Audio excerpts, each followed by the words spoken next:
CSS competitive services of Pakistan, basically इसका इम्तिहान जो होता है ये खासा मुश्किल इम्तिहान होता है। कई लोगों को कहा जाता है तो कहते हैं बहुत मुश्किल है इम्तिहान।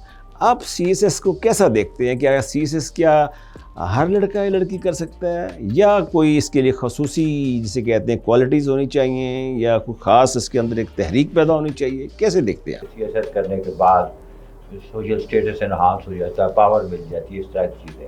लेकिन इसके साथ साथ आप ये जहन में रखें कि जो करियर्स है ना वो पहले की निस्बत बहुत बढ़ गया है, और करने के लिए बुनियादी जो शर्त है ना वो है हार्ड वर्क। बहुत सी अकेडमियों में जाते हैं, वहाँ जाके आप मॉक इंटरव्यू करते हैं, आप देखते हैं स्टूडेंट्स आपके सामने आते हैं, सब्जेक्ट कौन से हैं जो ख़ास रखे जाएं और वो आप आसानी से CSS कर लेंगे। पॉलिटिकल साइंस रखी जा रही है, उसके अलावा अमेरिकन हिस्ट्री है, जेंडर स्टडीज़ है, एनवायरमेंटल साइंसेस है, यूरोपियन हिस्ट्री है।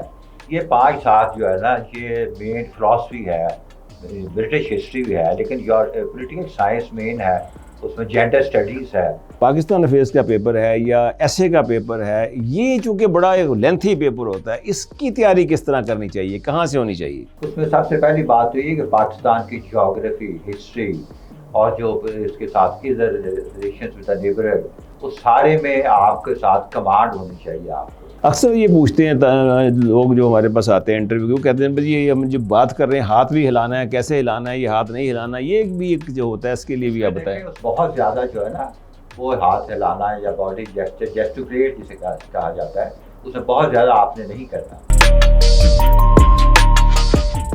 बिस्मिल्लाहिर्रहमानिर्रहीम। नाज़रीन, प्रोग्राम ब्यूरोक्रेट में अब्दुल बासित खान हाज़िर खिदमत है, और मेरे साथ तशरीफ़ रखते जनाब शाहिद ज़हीर साहब, एक बड़े मुतहर्रिक एनालिस्ट हैं और बाकायदा तौर पर इन्होंने सिविल सर्विस में 30 साल से ज़्यादा की खिदमत से अंजाम दिए। शाहिद साहब, जो आज के दौर में इस वक्त आप देख रहे हैं कि CSS का एक बहुत चर्चा रहता है, हर नौजवान लड़का या लड़की जो है जो ग्रेजुएशन करती है, मास्टर करती है, कहते हैं मैंने CSS करना है। CSS में ज़ाहिर है एक उनको पता होता है कि इसके अंदर एक ख़ास तौर पे एम्पावर्ड हो जाती है लड़का भी या लड़की भी, और उनकी साथ साथ वो ये भी है कि मुआशरे में उनका एक मुकाम भी हो जाता है आगे। तो जनरली लोग, मैं देखता हूँ कि CSS के ख्वाह होते हैं, इससे बहुत सी अकेडमियाँ खुली गई हैं, बेशुमार अकेडमी हैं जो कि बाकायदा प्रोग्राम करती हैं CSS के, और उसके साथ साथ मॉक इंटरव्यू भी करती हैं। न्यू एस्पायरेंट्स जो हैं, लड़के या लड़कियाँ पाकिस्तान के पूरे तमाम हर सूबे के अंदर, वो जो हैं वो ख़ास तौर पे यहाँ आते हैं लाहौर में और अकेडमीज़ में जाते हैं, मॉक इंटरव्यूज़ देते हैं। CSS competitive services of Pakistan, basically इसका इम्तिहान जो होता है ये खासा मुश्किल इम्तिहान होता है। कई लोगों को कहा जाता है तो कहते हैं बहुत मुश्किल है इम्तिहान।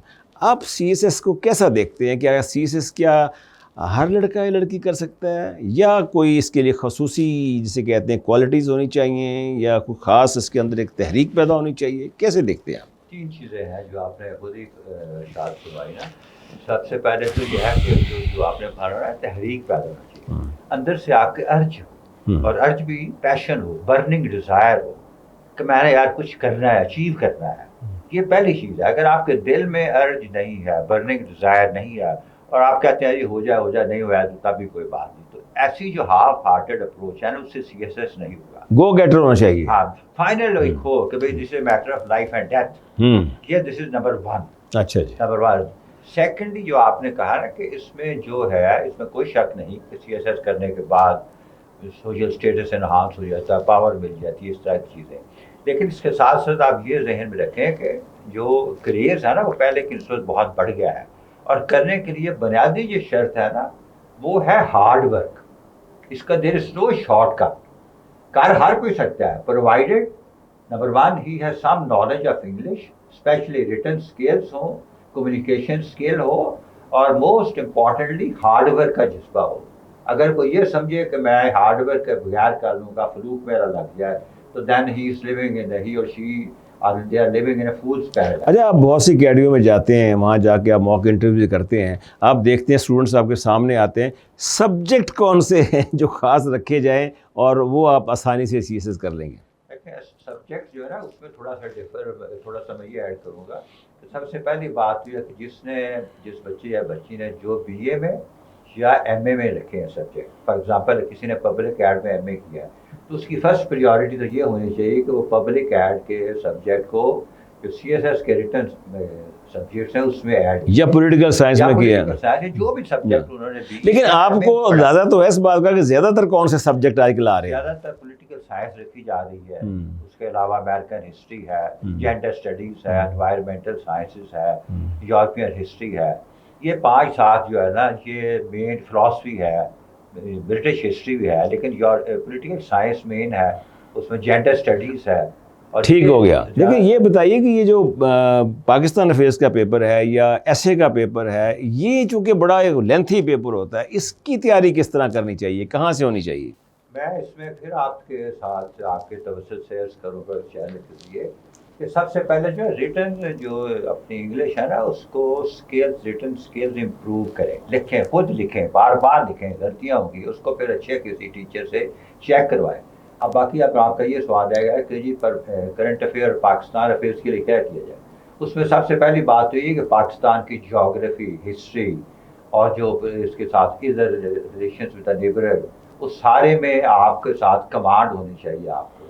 और करंट अफेयर में जो दुनिया में हो रहा है वो आप उसके लिए डेली आप डॉन पढ़ें या कोई भी अखबार पढ़ें उर्दू का। मोस्टली तो डॉन ही पढ़ते हैं आजकल लड़के लड़कियाँ जितने भी, जब हम उनका इंटरव्यू करते हैं तो कहते हैं डॉन का लिखा होता है, उसमें आके अखबार पढ़े। अच्छा, उसमें थोड़ी सी मजाक की बात यह है कि लिखा होता है कि डॉन है, लेकिन पढ़ता कोई भी नहीं है। अच्छा। मैंने कहीं ने पूछा कपाल क्या हो जी, नहीं आज नहीं पढ़ा। अच्छा। तुमने आज नहीं पढ़ा तो आज फिर आज नहीं पढ़ा, उससे पहले मैं 2 दिन नहीं पढ़ सका। तो क्या है BBC लंदन, ये अखबारात, टीवी और यूट्यूब है, अल जजीरा है, इतने। फिर सबसे बड़ा आपके पास जो है ये मोबाइल है, उसमें गूगल पे हर चीज़ इंफॉर्मेशन है, लेकिन 100% गूगल पे रिलाय ना करें। शाह साहब को याद है कि हमारे दौर में डोगर की इतनी मोटी किताब होती थी, उसे वही पढ़ा करते थे। आज तो एक टेलीफोन है, उस पर आप जो मर्जी आप यूट्यूब पे लिखें या आप चैट जीपीटी पे लिखें या आप फौरी तौर पे वो आ जाती है चीज़ के जी आपको जवाब मिल जाता है। थोड़ा सा मैं एक चीज़ और कह दूँ, ये चैट जीपीटी, मेटा, ये वो सारी चीज़ें अवेलेबल हैं, लेकिन अगर कोई ये समझे कि मैं इसको इससे जरिए पास हो जाऊँ और पोजीशन ले जाऊँ, तो that is a remote possibility. ठीक हो गया। में ऐसे का पेपर आता है ना, उससे माइंड अप्लाई करना पड़ता है। अच्छा, एक और इम्पॉर्टेंट चीज़ है इंटरव्यू। जब रिटर्न आप क्वालिफाई करते हैं तो आपका एक इंटरव्यू आता है। इंटरव्यू के लिए क्या रेसिपी दे रहे हैं आप आम आदमी को? इंटरव्यू के लिए तो बेसिक रेसिपी तो ये है कि जो पहले बात ये है कि नॉलेज जो है ना, नॉलेज इज पावर। हाँ जी। जब इसके बाद फ्रांसिस बेकन ने कहा था कि नॉलेज इज पावर, अगर नॉलेज होगा तो आप में खुद बहुत कॉन्फिडेंस आएगा। जब नॉलेज कॉन्फिडेंस आ जाएगा तो then you will be able to express yourself frankly and efficiently. और उसके साथ ही ऐड कर दूं आपको कि थोड़ी सी कम्युनिकेशन स्किल, थोड़ी सी नहीं बल्कि काफ़ी हद तक कम्युनिकेशन स्किल्स स्पेशली। वो कैसे होती है? हाँ, उसको कैसे होती है, उसके लिए मैं अक्सर अपने स्टूडेंट्स को एडवाइस करता हूँ। आजकल के दौर में वाइल आम है, खुद ही क्वेश्चन कोई बोले, उसके बाद वीडियो का इसका रिकॉर्डर ऑन कर दें और उसके बाद उसका आंसर एक्सटेम्पोर बोले। तो सामने बैठे होते 5-6 लोग बैठे होते हैं, तो आई कांटेक्ट का भी तो होता है ना शायद। हाँ, वो भी आता हूँ। हाँ जी। तो ये जो है आप एक्सटेम्पोर बोलेंगे और उसके बाद उसी रिकॉर्डर को दोबारा सुनेंगे। थर्ड पार्ट है उसके how you dress up, because interview starts the moment you enter the interview room. उसमें आपकी वर्बल और नॉन वर्बल कम्युनिकेशन दोनों है। नॉन वर्बल ये है कि आप पोस्चर आपका कैसे, सिटिंग पोस्चर कैसे, पर्सनैलिटी भी साथ, पर्सनैलिटी आपकी उसमें सारा जो आएगा। फिर आपका आई कांटेक्ट जो है वो कैसा है अपने जो पैनलिस्ट के साथ। अगर आप आई कांटेक्ट, फिर आप सेकेंडली हमने ऑब्जर्व किया कि बाज़ जो स्टूडेंट्स हैं उनको जानबूझ के कुछ क्वेश्चन पूछे जाते हैं जिससे वो फ्लेयर अप हो जाते हैं। शायद साहब ऐसा भी होता है, अक्सर स्टूडेंट को आता नहीं, फ्लूक मार देते हैं, तुक्का लगा देते हैं, ये कैसा है? हाँ, वो बिल्कुल गलत बात है। उसके लिए हमने अक्सर सजेस्ट करते रहते हैं कि भाई अगर आपको नहीं आता तो बेटर है कि आप उसको फ्रैंकली कहें कि सॉरी सर, क्योंकि उससे फ़ायदा ये होगा कि आपको उनको भी मौका मिलेगा, आपको भी मौका मिलेगा कि हो सकता है नेक्स्ट क्वेश्चन जो ऐसा है जो उससे आप बेहतर तौर पर एक्सप्लेन कर सकें।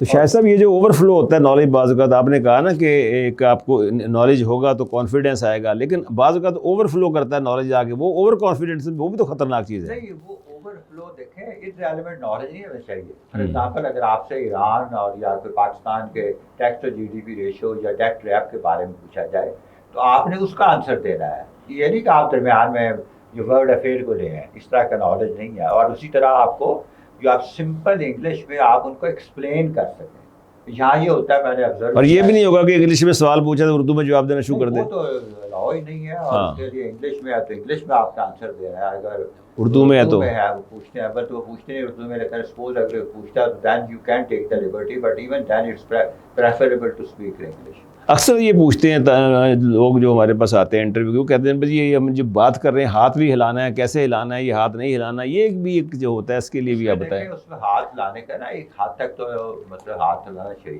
ताकि आप उसमें इन्वॉल्व हो, लेकिन बहुत ज़्यादा जो है ना वो हाथ हिलाना या बॉडी जेस्टिकुलेट जिसे कहा जाता है, उसमें बहुत ज़्यादा आपने नहीं करना। और चेहरे पे स्माइलिंग होनी चाहिए, थोड़ा स्माइल होना चाहिए, यानी कि ऐसा ना लगे तो परेशान बैठा हुआ है। बिल्कुल ग्राफ फेस ना हो, आप बिल्कुल ग्राफ फेस के साथ बैठे हैं और बड़े टेंस हैं, उससे आपको जो है ना वो। और सबसे बड़ी बात ये, even if you want to differ with the panellist, seek his permission and convey or express your opinion politely and respectfully। ये नहीं कि आप ब्लंटली उनको कह दें। अच्छा शाह साहब, एक और बीच में एक और सेगमेंट होता है जिसे हम कहते हैं साइकोलॉजिकल टेस्ट, वो भी होता है कि जिससे वो डिटरमिन करते हैं क्या ये जो साइकोलॉजिकल टेस्ट में जो वो रिपोर्ट होती है क्या वो फाइनल होती है, क्या वो इंटरव्यू जो लेने वाले होते हैं उसकी रिपोर्ट के मुताबिक सर्विस उसको देते हैं? नहीं, ऐसी बात नहीं है, सर्विस तो उसको मिलती है, मेरिट जो उसके नंबर होते हैं रिटन में और एग्जाम में, लेकिन साइकोलॉजिकल टेस्ट से वो जो उसको टेंडेंसीज है ना, ट्रेंड इंक्लिनेशन है, वो ऑब्जर्व करते हैं और वो उसको कन्वे करते हैं। उसका करैक्टर जो है ना, उसकी पर्सनैलिटी का जो पार्ट है, ट्रेट है, वो उसको डिपिक्ट करता है, वो कैसे करता है। ये नहीं कि आपने एक जगह पे कुछ आंसर दिया, दूसरी जगह पे कुछ आंसर दिया, तो इसलिए उसमें यह भी है कि आप कंसिस्टेंटली जो सही बात है वो लिखें। बहुत शुक्रिया शाह साहब, थैंक यू वेरी मच, बहुत शुक्रिया। नाज़रीन, ये थे शाहिद ज़हीर साहब, अभी हमसे गुफ्तगू कर रहे थे, और मैं समझता हूँ कि वो एस्पायरेंट जो कि PMS CSS करना चाह रहे हैं, या इसके अलावा जो भी फेडरल पब्लिक सर्विस कमीशन के तहत एग्जामिनेशन होते हैं या पंजाब पब्लिक सर्विस कमीशन के तहत एग्ज़ाम होते हैं, उनके लिए ये गुफ्तगू यकीनन फ़ायदेमंद होगी। इसके साथ ही अपने होस्ट अब्दुल बासित खान को इजाज़त दीजिए। अल्लाह हाफ़िज़।